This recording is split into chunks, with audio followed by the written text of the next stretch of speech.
We don't take shortcuts. You gotta decide your own future.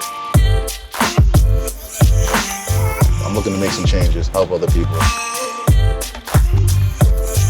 I'm active, baby. I'm active. What are you doing? Let's go.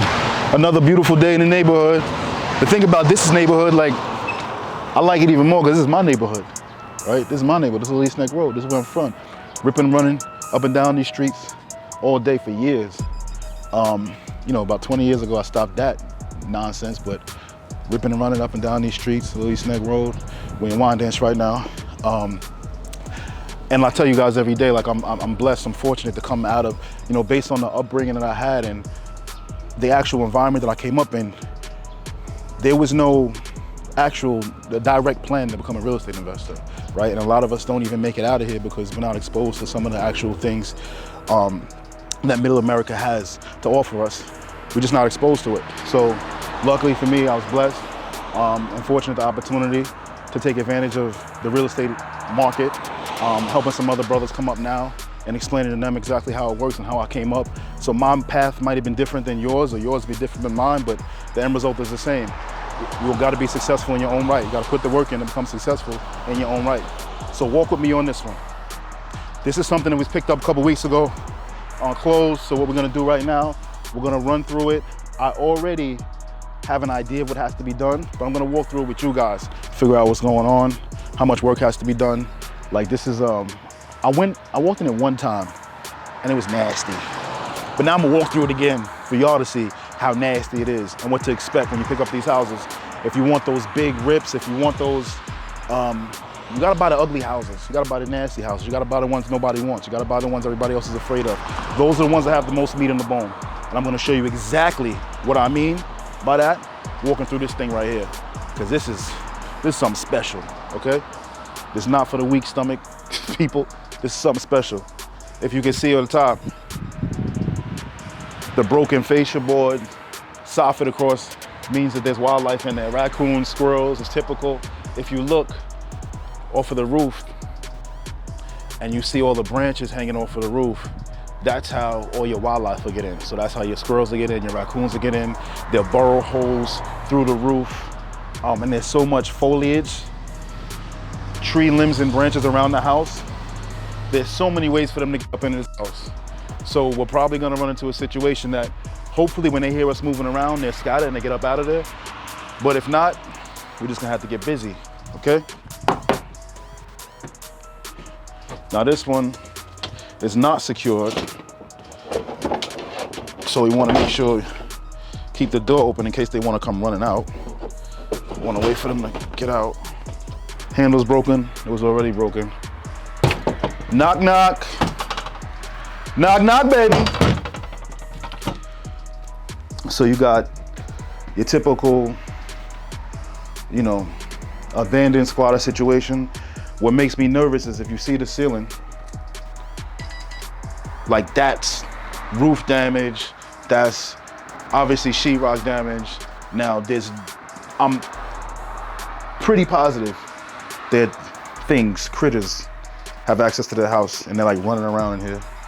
I just don't wanna run into any. So we're gonna see how this plays out. Hello.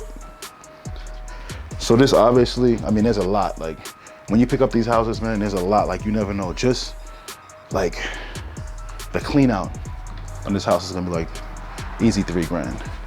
Just clean out between dumpsters and getting all this trash and crap out of here. It'll be a couple thousand just for that. So this wasn't, this was anticipated before we actually got it, but it's your back door so we can hopefully shed some light in here. Get a little light. Oh, they were an entrepreneur, look. They got a Susie Orman book in here, The Courage to Be Rich. Well, I guess that didn't really work out, but at least they had the book.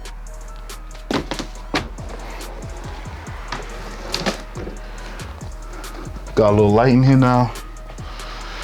Let's see what we have on this walkthrough. Kitchen, wow, another situation. Look, once you look up, you got holes all through the ceiling. I'm hoping no furry things jump out at me. I'm ready though, and get it popping. Bugs everywhere. So look at your ceiling. This way your squirrels and raccoons will drop down into the house and they're in the kitchen, so if they're hungry, they get a bite to eat. This room over here, wow. They had a kennel set up, as you could tell. Cages, and this is crazy. So at one point it was a garage, they converted it. You gotta go see dog bowls, and they had some type of dogs in here. This was legitimately set up as a kennel, which is a shame, because it's pretty nasty. So, more holes in the roof and ceiling. It makes me nervous. Gonna have to gut this whole thing, gut the whole kitchen. We'll probably have to change the whole entire layout because it doesn't really make sense to have the garage on top of the kitchen. Then you got the back door over here. We'll probably have to change this whole entire layout once we figure out what's going on. The first step though, in any rehab project or flip is to figure out what you're working with to get to the bones. So the first thing you want to do is you want to get all of this out. You want to get rid of all this debris, garbage, clutter, so you can see what you're actually working with. These walls are old, sheetrock is shot, so this is a gut. Like, we're gonna put all the sheetrock down, look at see what the framing looks like, make sure there's no termite damage. Being that there's so much water damage coming from the ceiling, we'll probably have some reframing to do on the exterior wall of this house, but we'll figure it out.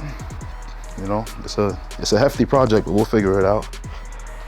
Got some sneakers in here. What we got? Another bedroom, another hole in the ceiling. In this room, every room has holes in the ceiling. Another hole in the ceiling. Like I said, this is a whole entire house that has to be gutted, so it's gonna be a decent amount of work here. Another, look, more. Every room has a hole in the ceiling that, from the roof damage and from things burrowing into this house. This is crazy. They got more kennels. Holy sh! Take a look at this. Will you look at this? Will you look at the Kevin Hart? Will you look at this? Look at this. More kennels. Crazy. More roof damage.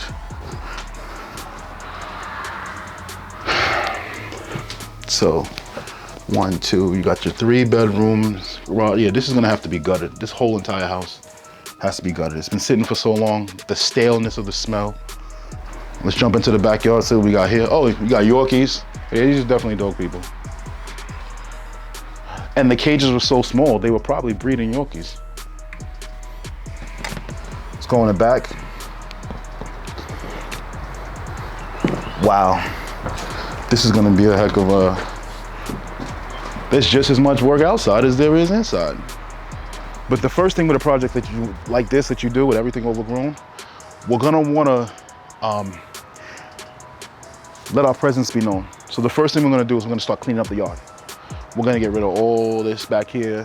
We're gonna have some dumpsters here. We're gonna have landscape, probably have about 5, 10 guys, landscapers here ripping, jumping on top of trees and chopping limbs and chopping trees and getting all this foliage and these bushes out of here so you actually can see the property.